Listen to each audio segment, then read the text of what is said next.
I'm Jehna here at Hilary Miles Flowers, and today I'm going to show you how to make your very own wreath.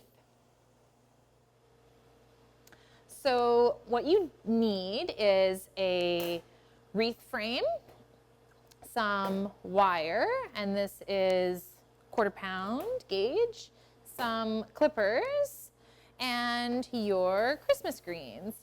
Today we are using fir, silver fir, which has a silver side and a green side, pine, which is very sticky and sappy, and cedar, which some people are allergic to. So if you do happen to get a rash from cedar, either avoid it or be patient, it will go away. So the best thing to do is to get your wreath frame ready, and for that, maybe we should take a closer look as to how I attach the wire to the frame to start the wreath. So the way you want to attach your wire to your wreath frame is you want to leave enough purchase on one side so that you can go around one of these bars.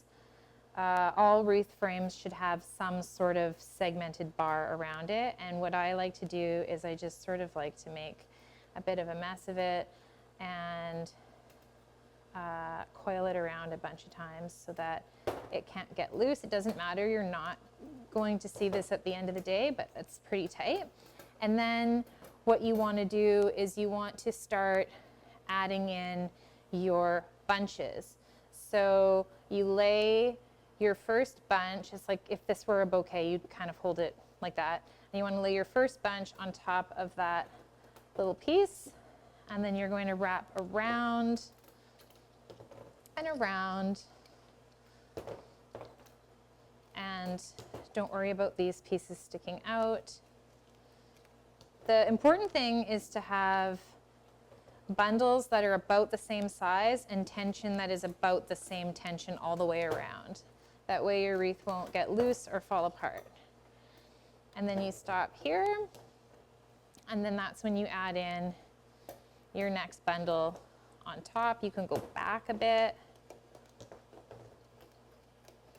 and then you can keep going down. And so you basically want to add your bunches not on top, but a little bit further down so that it builds on itself and you can see all the pieces. So basically we just keep going around and around and around, and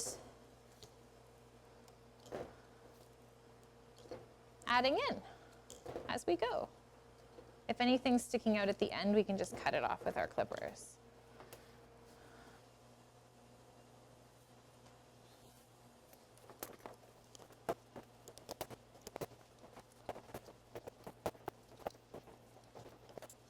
Okay.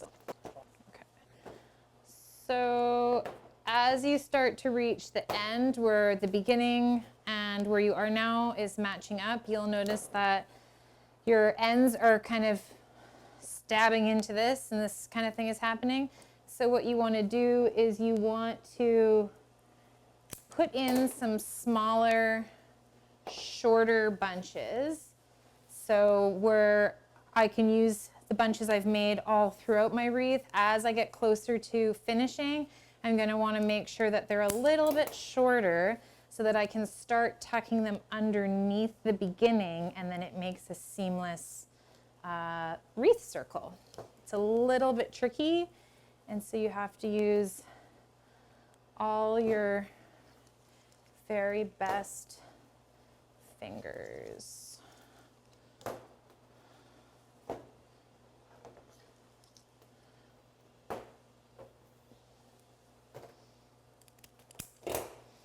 What you want to be careful that you don't do is you don't want to start accidentally wrapping this up, because it creates a really unnatural bind.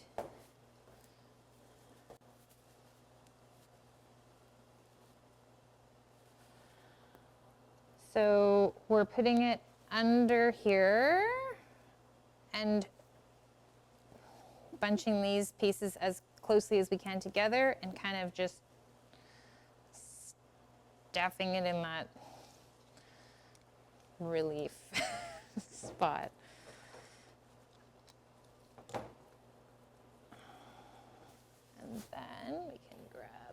one more. When you think you just need one more, you need another one.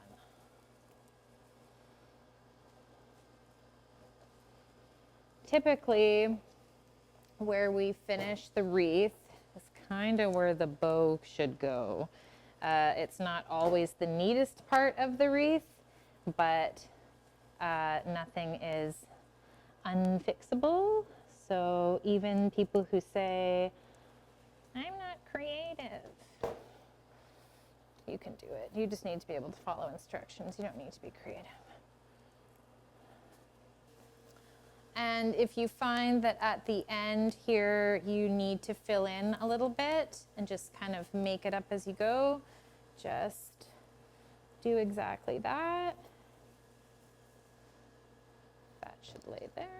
And then we are pretty much done. And the best way to finish it is do sort of the opposite of what you did to start it. You flip it upside down. This is what it should, this is the motion that you made. And we just fold it back and kind of thread it through the wire again and pull it tight. I don't like to decide that this is where the hanging point is going to be right now, because sometimes it's not where you want it to be. You want it to be on the other side. Maybe your wreath is looking a little lopsided, but it's just character. And once we know that that's all good and tight,